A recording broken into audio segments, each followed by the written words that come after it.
Investment एक होती है जो कि आपको पैसिव इनकम दे। पैसिव इनकम के लिए इन्वेस्टमेंट चाहिए तो सबसे बेहतरीन इन्वेस्टमेंट दो होती है। नंबर एक रियल एस्टेट है, किराया आता रहेगा। नंबर दो आपकी वो इन्वेस्टमेंट जो आप अपनी जात पे लगाते हैं। आप रिसेशन में बेची हुई कोई चीज उस कीमत पे आधी भी आपको रिसेशन के बाद नहीं मिलेगी। Have cash in hand so there is no liquidity crunch and then you are बादशाह। इन्वेस्टमेंट एक होती है जो कि आपको पैसिव इनकम दे। अब ये डिपेंड करता है कि आपका अपना रिटायरमेंट का प्लान क्या है, आपका अपना सेफ्टी का प्लान क्या है, आपका अपनी वेल्थ का प्लान क्या है। अगर तो आप जॉब कर रहे हैं तो आपको शायद पैसिव इनकम नहीं चाहिए। अगर आपने चेंज करनी है जॉब, इसको छोड़ देना, तो फिर आप कहते हैं कि चले यार मुझे रिटायरमेंट में कहीं ना कहीं से इनकम आती रहे।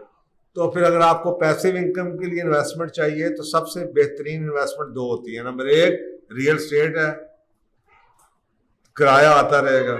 नंबर दो आपकी वो इन्वेस्टमेंट जो आप अपनी जात पे लगाते हैं कि मैंने ये सीख लिया, मैंने ये कोर्स कर लिया, मैं कहीं जाकर लेक्चर दे आऊँगा किसी यूनिवर्सिटी में तो मुझे इतने पैसे मिल जाएंगे, मैं किताब लिख दूंगा तो मुझे रॉयल्टी आती रहेगी, मुझे कोई ना कोई लेक्चर पे बुला दिया करेगा, मैं नेट पे बैठ के जनाब कोई यूट्यूब पे वीडियो बना दिया करूंगा। वो इन्वेस्टमेंट जो अपने अपनी जात पे की है, पैसिव इनकम इससे बेहतर और कोई नहीं हो सकता। ये दो चीजें। पैसिव इनकम के अंदर स्टॉक्स नहीं आते, ना ही बॉन्ड्स आते हैं, क्योंकि ये आपको परमानेंट इनकम नहीं देते। ठीक है। दूसरी इन्वेस्टमेंट होती है जो कि ग्रो करे आपकी वेल्थ को। Investment that grows your wealth. अब डिपेंड करता है आप जिंदगी की किस स्टेज में हैं। अगर आप 30s में हैं, 40s में हैं, तो शायद आपका दिल करे कि आपकी इन्वेस्टमेंट ग्रो कर दे। डिपेंड करता है कि आपका जो अल्टीमेट ऑब्जेक्टिव है उसके लिए आपको कितना पैसा चाहिए। अब वो एक डिबेटेबल है, मैं इसके लिए अपनी ऑब्जर्वेशन नहीं इसमें शेयर करना चाहता। लेकिन अगर आप चाहते हैं कि अभी आपकी वेल्थ थोड़ी सी बढ़ जाए, उस लेवल पे नहीं पहुंची जहां पे आप चाहते हैं, तो फिर उसके लिए दो तरीके हैं। नंबर एक ही तरीका है, उसके करने के तरीके फर्क है। या तो आप बिजनेस शुरू कर दें या कोई बिजनेस के अंदर इन्वेस्टमेंट डाल दें। ये वो इन्वेस्टमेंट है, या स्टॉक्स ले लें। ये वो इन्वेस्टमेंट है जो ग्रो होती है, जो आपकी टोटल वेल्थ के पोर्टफोलियो को बढ़ा देती है। ये जैसे वॉरेन बफेट है कि उसने जो चीज मिलियंस की ली थी आज वो बिलियंस की है वक्त के साथ, उसकी वेल्थ ग्रो कर चुकी। तो इसके अंदर यही तरीके हैं। बिजनेस या ये एक ही है बेसिकली, बिजनेस है, क्योंकि स्टॉक भी तो बिजनेस ही है ना। आप किसी कंपनी के शेयर्स खरीद रहे हैं, किसी कंपनी की ओनरशिप की एक परसेंटेज खरीदते हैं, तो ये ग्रो करने का तरीका ये है। तीसरा ये है वो इनकम जो आपकी पैसे की वैल्यू को प्रोटेक्ट कर सके। The investment that can protect your money. You have extra cash, क्या करूं, बैंक में रख दूं, माइनस होंगे। तो ये कमोडिटीज की का बेसिकली कॉन्सेप्ट है। एक्स्ट्रा पैसे आ जाए, ये वो कॉन्सेप्ट है जो जमींदार करता है। फसल बेची, कुछ पैसे बच गए, बैंक अकाउंट है नहीं, आंधे आंधे बकरी का बच्चा लाया नाल। Are you getting the point?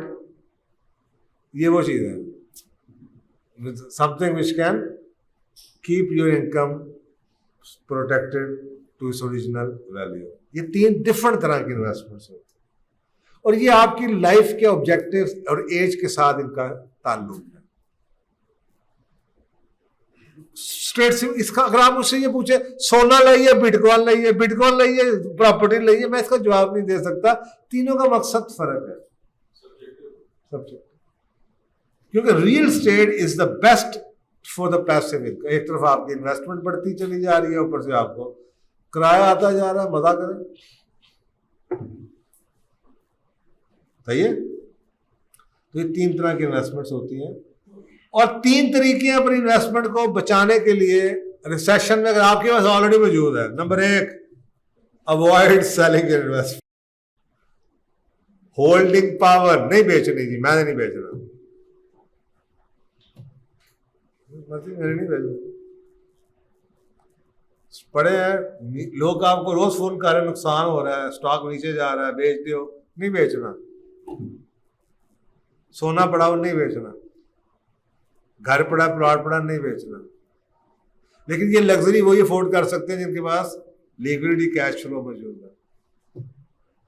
तो सबसे पहला तरीका ये है, क्योंकि हमेशा रिसेशन के अंदर जब आप बेचेंगे नुकसान उठाएंगे, और आपको पता है कि रिसेशन आज नहीं कल नहीं खत्म ही होना है, और जब भी रिसेशन खत्म होगा इसने ऊपर ही जाना है।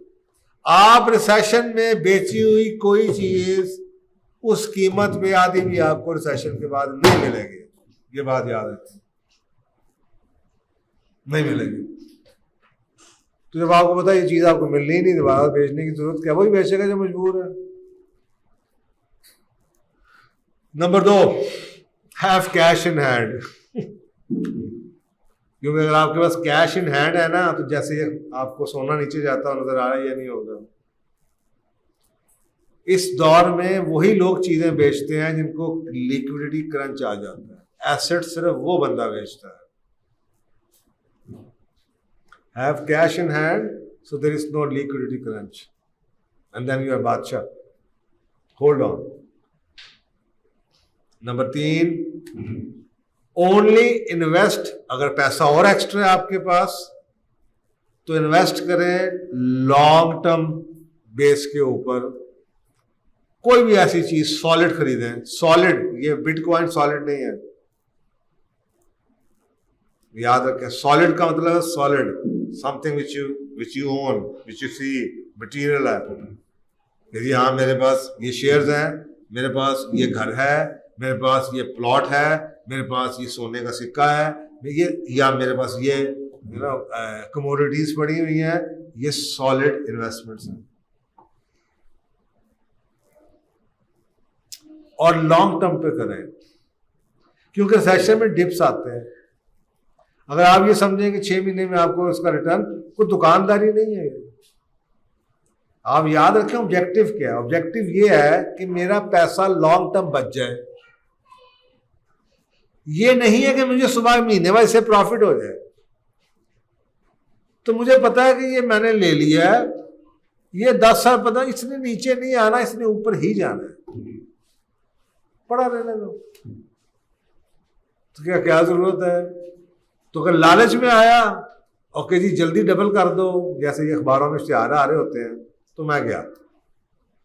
तो ये बेसिक्स है अपनी इन्वेस्टमेंट को बचाने और बढ़ाने।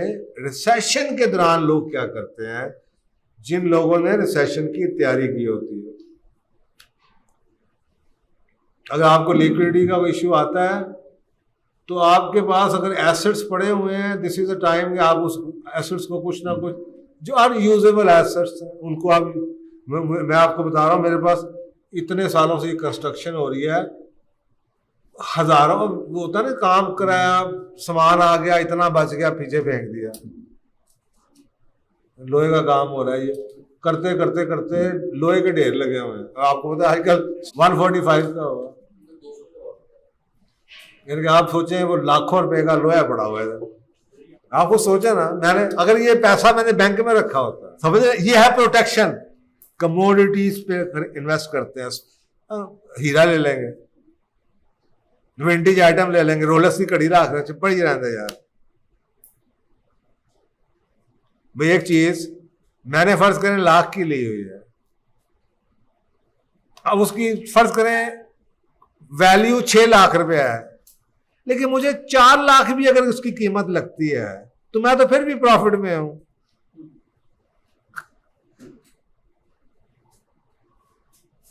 तो कमोडिटी के साथ ये होता है, क्योंकि रुपए की प्राइस और वैल्यू एक है। 100 रुपए का नोट है, 100 रुपए की वैल्यू है, 100 ही उसकी वो है। कमोडिटी की प्राइस फर्क है, वैल्यू फर्क है। मैंने खरीदा 100 का है, ये 200 की और 400 की हो सकती है, रुपया 400 का नहीं हो सकता। तो ये जो अक्लमंद लोग हैं वो कभी भी पैसे को स्टोर नहीं करते पैसे में, लेकिन जिस मुल्क में आप खुद सोचें, इस मुल्क में महंगाई 20% गवर्नमेंट कहती है, बैंक वाले आपको 10% भी दे दें, 12% दे दें, आपको फिर भी नुकसान ही है। तो क्यों? उससे बेहतर नहीं कि आप सोना लेकर रख छोड़े। अब ये डिपेंड करता है कि आप खातून हैं, आपके पास क्या कमोडिटीज जो आपको सूट करती है ना। कोई भी अगर आपके पास जगह है, मैं आपको बता रहा हूँ कि मैं लड़का हूँ, मैं जनाब घड़ी ले लूंगा, सोना ले लूंगा, ईंट ले लूंगा, दरवाजा ले लूंगा, कोई किसी के वो पौधे ले लूंगा। अब वो पौधा फर्ज करें, मैंने एक नर्सरी बंद हो रही है, उसने कहा जी सर ये आप ले लें, ₹1,00,000 का सारा पौधा है। अब वो ₹1,00,000 का मुझे पता अगले ये पड़ा भी रहेगा ना, सिर्फ मैंने तो बाकियों को भी पानी देना, पानी का टूटी देनी है। ये अगले साल लाख का नहीं, अगले साल 2 लाख का, फिर 2.5 लाख का, फिर 4 लाख का। मैंने कुछ नहीं करना। आप सोचे पौधा भी 100% आपको रिटर्न दे देता है। तो फर्ज करें आपको शौक है, आपके पास टाइम है, तो आप ये रख सकती हैं, परिंदे रख सकते हैं। घरों में लोगों ने रखे हुए हैं, इतना बिजनेस है, इतने लोग कमाते हैं इन पैसों से। शुतुरमुर्ग के लोगों ने, मेरे पास यहाँ पे लोग आते थे शुतुरमुर्ग के लिए कि जी शुतुरमुर्ग रखें, टीके भी हम लगाएंगे, ध्यान भी हम करेंगे, इंश्योरेंस भी है। जिस दिन 2.5 मन का हो जाएगा, उस दिन हम आपसे ₹1,000 किलो के हिसाब से खरीद के ले जाएंगे। आपको इतनी जगह शुतुरमुर्ग रख लें। इतने काम है, इतने काम आप सोच नहीं सकते।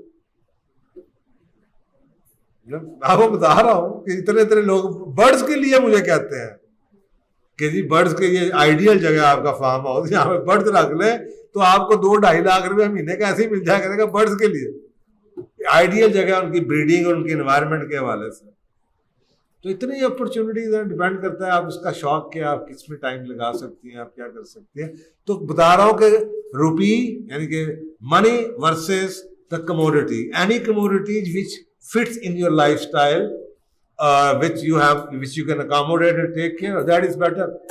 कुछ भी करके रख लें तो वो बेहतर है, क्योंकि आजकल इतनी डेप्रिसिएशन है और डॉलर की जो पैरिटी का फर्क है, रुपये उसकी, वो इतना फर्क है कि मैंने अभी 2 साइकिल्स उठाई हैं, इंग्लैंड की, हॉलैंड की बनी साइकिल है।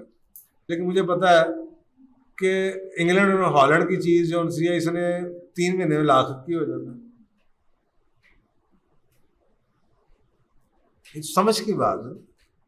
लेकिन अगर मैं फर्ज करें मैं कहता नहीं लेता तो क्या करूं, 50,000 बैंक में छोड़ दूं, ये पक्का पता है कि ये अगले महीने 40 का होगा। Are you getting the point? ये पक्का पता है कि ये 40 का होगा, वो शायद 60 की हो जाए, 70 की हो जाए, वो 40 की नहीं होगी। तो ये फैसला अब आप क्या करेंगे? ही करेंगे कि चलो यार ये ले दो, वो ले दो, इसको कर दो, उसको कर दो, ये करा दो, वो करा दो।